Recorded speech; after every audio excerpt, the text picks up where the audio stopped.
Cubone is one of the saddest Pokémon in the Pokémon universe. The Pokédex states that it wears its dead mother's skull as a helmet. That's already heavy enough.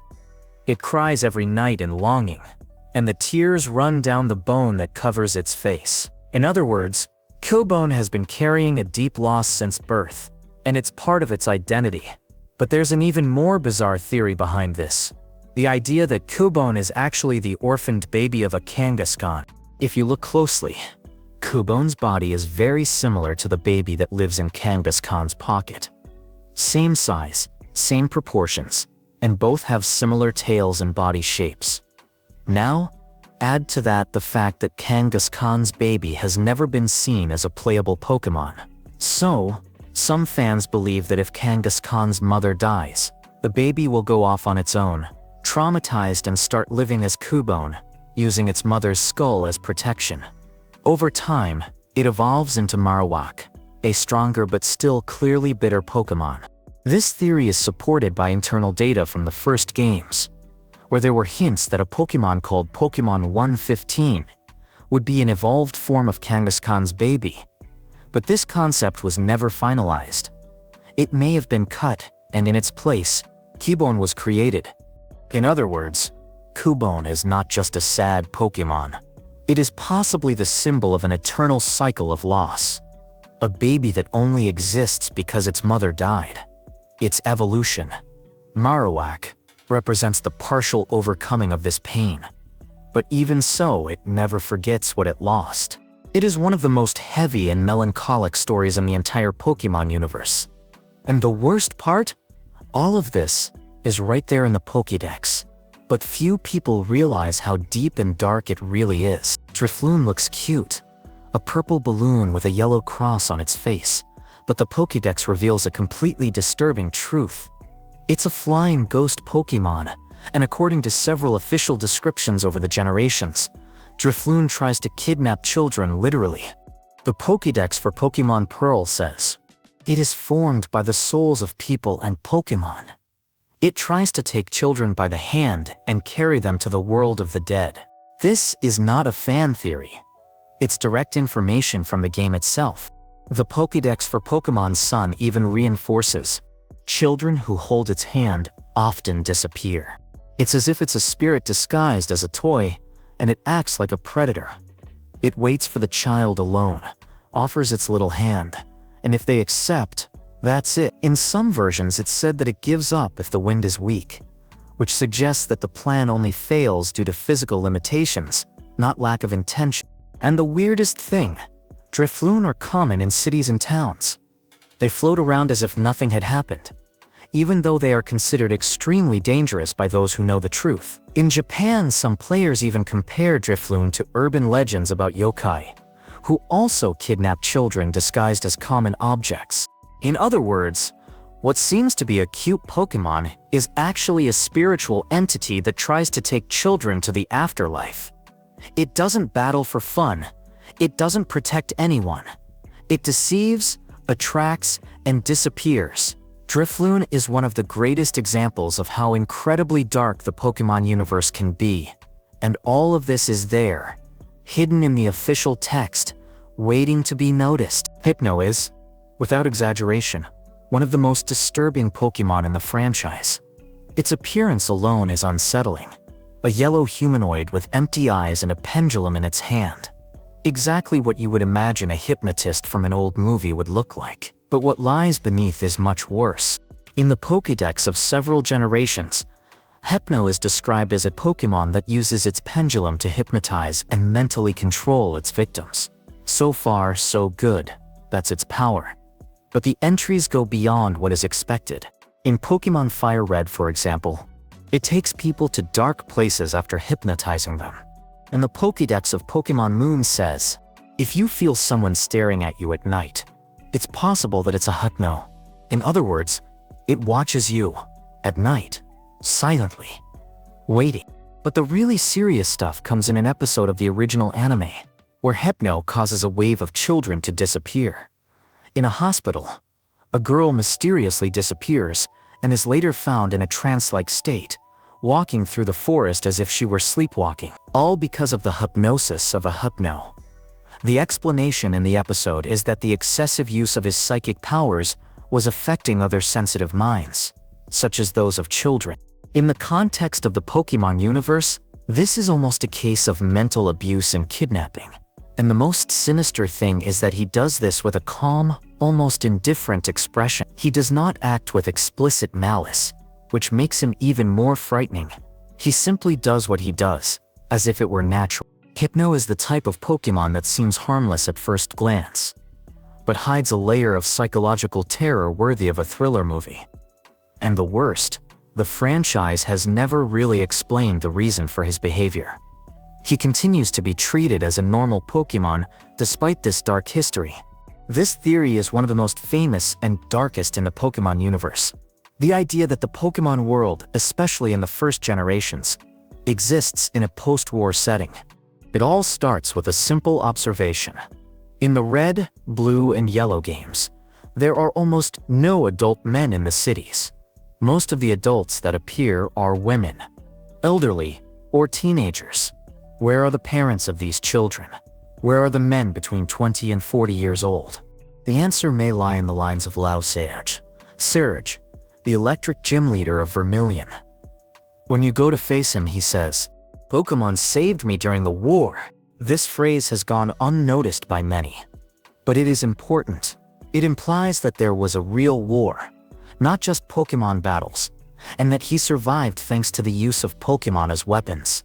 Surge is a veteran, a soldier, and that changes everything. The theory says that this war would have decimated a significant part of the male population, explaining the demographic imbalance that you see in Kanto. That's why 10-year-olds, like the protagonist, can now leave home to work as trainers. It's not just an adventure, it's a way to insert young people into a new, reconstructed society. This possible war would also explain why technology in the Pokémon world is so advanced. Teleportation, instant healing, capture machines, artificial intelligence. All of these innovations would make sense in a scenario of reconstruction and forced advancement after a major conflict. Other clues? The absence of a visible central government. Groups like Team Rocket acting freely, as if the world were still weakened. Pokémon championships functioning almost as substitutes for real combat. A symbolic way of resolving conflicts without returning to war. In the end, none of this is officially confirmed. But Lieutenant Surge's speech, added to these silences in the Pokémon world, gives rise to the idea that behind that cheerful and colorful appearance, there is a much darker past. And maybe games were never about catching them all, but rather about surviving in a world that tries to rebuild itself at any cost. Yamask is one of the darkest Pokémon ever created. And that's no exaggeration. The Pokédex clearly states that it was once a living person. In other words, it's not a generic ghost. It's literally a human who died and became a Pokémon. The description for Pokémon Black says, each one carries a mask that represents its face when it was human. Sometimes it looks at the mask and cries. Yes, Yamask is aware of the life it lost. It remembers who it was, who it loved, what it experienced. It carries a funeral mask with its own face on it, and feels pain, longing, mourning. It's not just a ghost-type Pokémon. It's a soul with memories and real suffering. And you, as a trainer, capture it. Put it in a Pokéball. Use it in battles. Maybe against Pokémon that aren't even conscious. Yamask, in this context, is a soul trapped between two worlds. Still connected to its past life, but forced to live a new existence as a combat tool. That's already heavy enough, but it gets worse. In Pokémon Sword, there's a form of Yamask called Galarian Yamask. To evolve this Yamask, you have to let it take 49 points of damage without being knocked out, and then take it to an ancient ruin. In other words, for it to evolve, it has to suffer physically, almost as if the pain were a spiritual catalyst. This transforms it into Rhinoragus, a being made of cursed stone, filled with evil energy. It's as if Yamask, after suffering enough, finally gave up on who it was and transformed into something new. But even darker, Yamask isn't just a sad story. It represents unresolved death, grief that never goes away, a soul that can't find peace. And the weirdest thing, all of this is in the Pokédex. It's not theory. It's canon. You're not battling alongside just any spirit. You're using someone who was once human, who has a name and a face and memories, and who sometimes just wants to look at his old mask and cry. Banette is basically a horror Pokémon. The Pokédex leaves no room for doubt. It was a stuffed toy that was thrown away by a child, and driven by an intense feeling of resentment, came to life. It wasn't by magic or accident.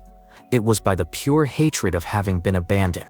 The description in Pokémon Sapphire is straightforward. Banette is a stuffed toy that came to life after being thrown away. It feeds on the resentment it feels. It is said that it seeks revenge on the child who abandoned it. In other words, this Pokémon exists only to seek revenge.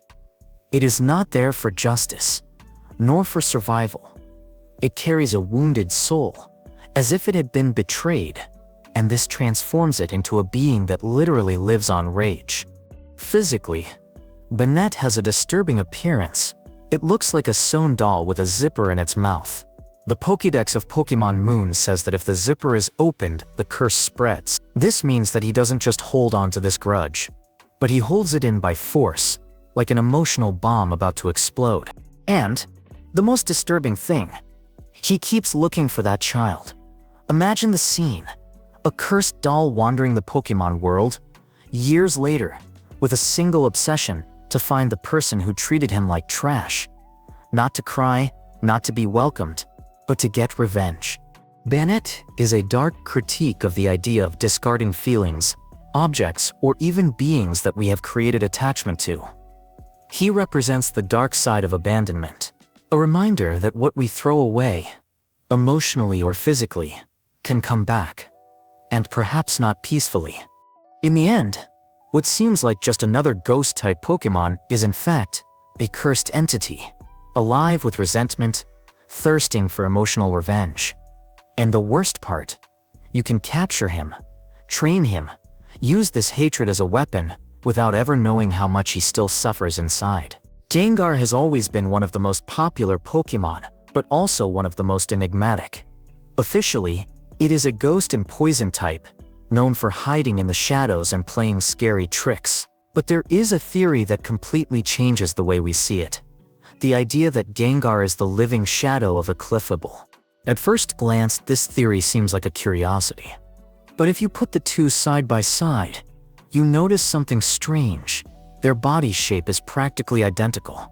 Same height, pointy ears, short arms, small tail, rounded feet. The only real difference is the tone. Clefable is light, gentle, and magical. Gengar is dark, chaotic, and malicious. One looks like a fairy, the other, the shadow of the fairy. This connects directly to the classic concept of shadow as a negative reflection of the soul.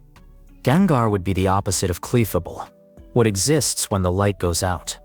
In fact, Clefable is a fairy type, and Gengar is a ghost type. Symbolically, this represents the contrast between purity and death, light and darkness, hope and malice. Gengar's own Pokédex reinforces this dark image. In Pokémon Fire Red, it says, if you're walking through a shadow and suddenly feel a chill, it's Gengar approaching. And in Pokémon Sun, it lurks in people's shadows and curses them. It not only lives in the shadows, it literally preys on human emotions.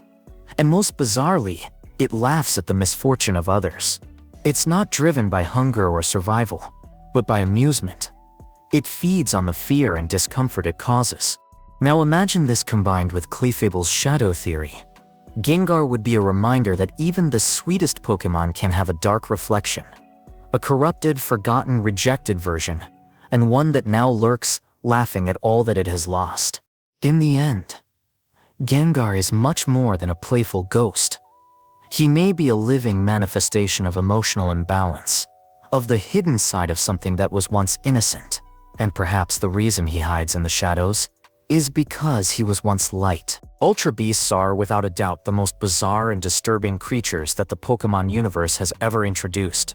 Unlike any other Pokémon, they don't come from forests, caves, or hidden regions. They come from another dimension.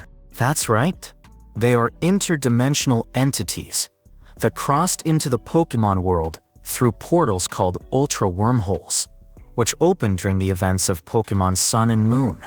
And the strangest thing is that not even the Pokédex scientists can classify them as regular Pokémon. Each Ultra Beast has an identification code, like UB01, UB02, instead of a traditional name. This shows that they are treated more like biological threats or living weapons than as tameable Pokémon. It's as if the Pokémon world were dealing with alien creatures that don't obey the natural laws of the ecosystem. And look at the level of strangeness. Nifraligo looks like a glass jellyfish, but it merges with humans and affects their mental behavior, as if it were a parasitic entity. Buzzwole is a super buff insect that flexes its muscles instead of fighting, as if it doesn't even understand the concept of combat. Furamosa is so elegant that it leaves enemies paralyzed just by its presence, but at the same time it is disgusting to everything in the normal world. Guzzlord is a walking black hole that devours everything and turns it into emptiness. It simply consumes entire worlds. And the most bizarre thing, they don't communicate like other Pokémon. They don't have understandable emotional expressions, and they don't even seem to have a natural place in the world. They are like code errors, broken entities of reality that escaped into a universe that is not prepared to deal with them. The game's plot itself acknowledges this. The Ether Foundation, which is supposed to protect Pokémon, begins to study and then try to control these creatures, as if they were weapons. The Ultra Beast doesn't just represent a physical danger, but the collapse of the boundaries between dimensions and realities. In short, Ultra Beasts aren't just Pokémon from somewhere else. They're a living anomaly. A reminder that even in a world with dragons, ghosts, and ancient legends, there are things that even this universe can't quite understand.